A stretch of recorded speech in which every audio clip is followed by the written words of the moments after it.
Ang 728 million pesos pupunta lang sa isang presidential campaign. Alisin ang grabe ng corruption. Ito ang justice system para makulong agad yung mga kasama. Ito tayo sa justice system natin. Masyadong matagal ang mga. Lalo pa lang kung magpapula ng pagkapangaral na ibang ang pangalong po ng laro.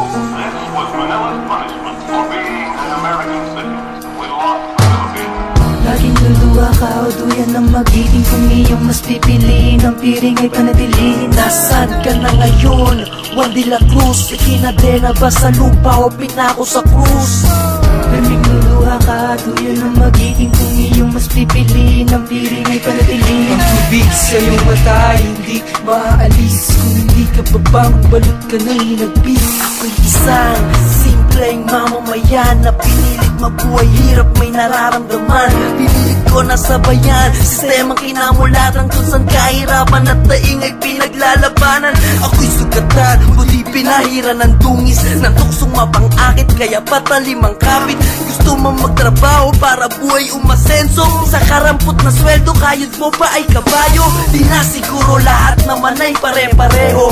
Anumang profesyon, laging may uod dyan sa pwesto. Tulad ng mga trapong nanalo na di binoto, karapatan na namin ay di pa maibalato. Sa pwesto, kita ko mukha nyo, nagalat sa kalye at lahat ng simento. Nasa na ang pangako nyo noon na nilako? Bakit hanggang ngayon tila wala pa rin nagbago? My question is about the violation of human rights. Talaga pong napakarami na ng napapatay ng mga aktivista. At mapakahirap pong paniwalaan na ang mga ito. Tingnan mo itong politiko na nakaumis habang sikmura ng madlay patuloy kumukupis. Ika'y mag-isip ngayon, Juan de la Cruz. Ang tarangkaan ng isip ay kalagin sa pagkakapos. Panunungkulan at serbisyo publiko baka mo, pero ba't pinaghirapan mo'y kanyang isinasako? Di usigin ng konsensya, basta tama ang dilihensya. May kumpadre sa bawat ahensya, nakakaigli ka ng pasensya. Sa sinukob ay nilusob ng buwayan na nananalasa sa kabanayaman ng bayan na nanagana.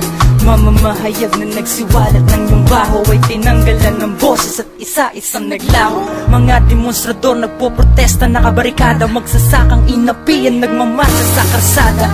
Ilang tagpo pa bang ganito ang magugunita? Naway hindi pa tapos ang lahat at bago magsimula. Laging luluha ka o duyan ng magiging kung iyong mas pipiliin. Ang piring ay panatilihin. Nasaan ka na ngayon? Juan de la Cruz, ikinadena ba sa lupa o pinako sa krus?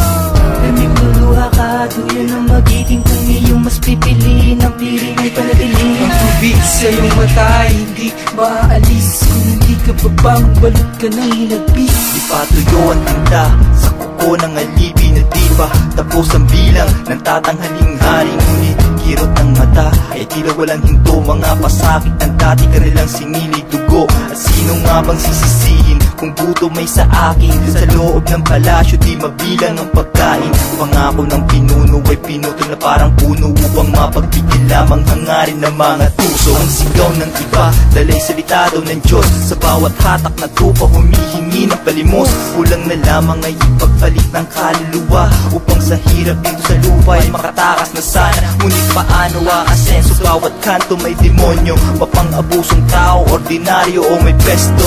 Hanggang kailan ang danak ng mga luha dito sa tuyan ng magiting ay bihira ang ligaya. Ng mga taong may masamang pangbuhay. Kaya nung ikaw ay bata, ang paniwala ay mali. Ngayon naghihingalo ka na, mali pa rin ang paniniwala mo hanggang ngayon. Nakaguro sa mga daliri, pikit matang nag-aakayan sa dilim habang pilit kong sinusuri.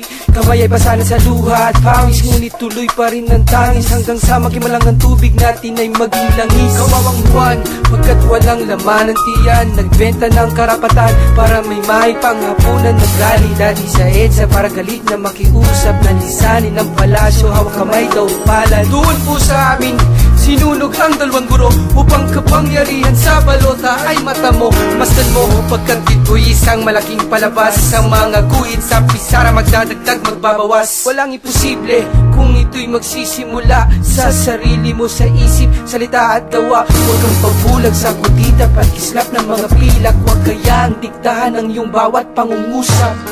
Laging luluha ka o duyan ng magiging kung iyong mas pipiliin. Ang piring ay panatiliin. Nasaan ka na ngayon? Juan de la Cruz, ikinadena ba sa lupa o pinako sa krus? Laging luluha ka o duyan ng magiging kung iyong mas pipiliin. Ang piring ay panatiliin. Ang tubig sa iyong mata ay hindi maaalis kung hindi ka babang balot ka ng hinagpis. Laging luluha ka o duyan ng magiging kung iyong mas pipiliin. Ang piring ay panatiliin. Nasaan ka na ngayon? Juan de la Cruz, ikinadena ba sa lupa o pinako